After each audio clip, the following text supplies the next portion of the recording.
ನಾನಿವತ್ತು ವಿಸಿಟ್ ಮಾಡಿರೋದು ನಮ್ಮ ತುಮಕೂರಿಂದ 35 ಕಿಲೋಮೀಟರ್ ದೂರದಲ್ಲಿರೋ ಕರ್ನಾಟಕದ 2ನೇ ಕೋಟಿಲಿಂಗಕ್ಕೆ, ಜೊತೆಗೆ ತುಮಕೂರಿಂದ 12 ಕಿಲೋಮೀಟರ್ ದೂರದಲ್ಲಿರೋ ತವರು ಮನೆಗೆ. ಈ ಒಂದು ಅಮೂಲ್ಯವಾದ ಗಿಫ್ಟ್ ಕೊಟ್ಟರೆ ನಿಮ್ಮ ಪ್ರೀತಿ ಪಾತ್ರರಾದ ತಂದೆ ತಾಯಿ ಹಾಗೂ ಹೆಂಡತಿ ಮಕ್ಕಳು ಲೈಫ್ ಲಾಂಗ್ ಜ್ಞಾಪಕ ಇಟ್ಕೊಳ್ತಾರೆ.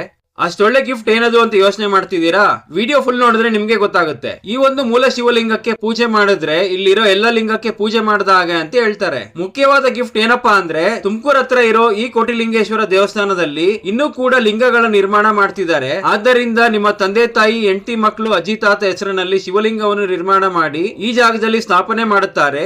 ಹಾಗೆ ಸ್ಥಾಪನೆ ಮಾಡಿರುವವರ ಹೆಸರು ಕೂಡ ಇಲ್ಲಿ ನೇಮ್ ಪ್ಲೇಟ್ ನಲ್ಲಿ ಮೆನ್ಷನ್ ಮಾಡ್ತಾರೆ. ಕೋಟಿಲಿಂಗದಲ್ಲಿ ನಿಮ್ಮ ಪೇರೆಂಟ್ಸ್ ಅಥವಾ ಮನೆಯಲ್ಲಿರೋ ದೊಡ್ಡವರಿಗೆ ಬರ್ತ್ಡೇ ಅಂಡ್ ವೆಡ್ಡಿಂಗ್ ಆನಿವರ್ಸರಿಗೆ ಲೈಫ್ ಟೈಮ್ ಜ್ಞಾಪಕ ಇರುವಂತಹ ಒಳ್ಳೆ ಗಿಫ್ಟ್ ಇದಾಗುತ್ತೆ. ನೀವು ಕೂಡ ಡೈರೆಕ್ಟ್ ಆಗಿ ಈ ಜಾಗಕ್ಕೆ ಬರಬಹುದು ಅಥವಾ ಆನ್ಲೈನ್ ಪೇಮೆಂಟ್ ಮಾಡಿದ್ರೆ ರೆಸಿಪ್ಟ್ ಪೋಸ್ಟ್ ಮೂಲಕ ನಿಮ್ಗೆ ಕಳಿಸ್ತಾರೆ. ಕೋಟಿಲಿಂಗದಿಂದ ನಾವು ತವರು ಮನೆ ಎಂಬ ಹೆಸರಿನಲ್ಲಿ ಕರೆಯಲ್ಪಡುವ ಚಿನ್ನಿಗ ದುರ್ಗಾ ಪರಮೇಶ್ವರಿ ದೇವಸ್ಥಾನಕ್ಕೆ ಭೇಟಿ ಮಾಡಿದ್ವಿ.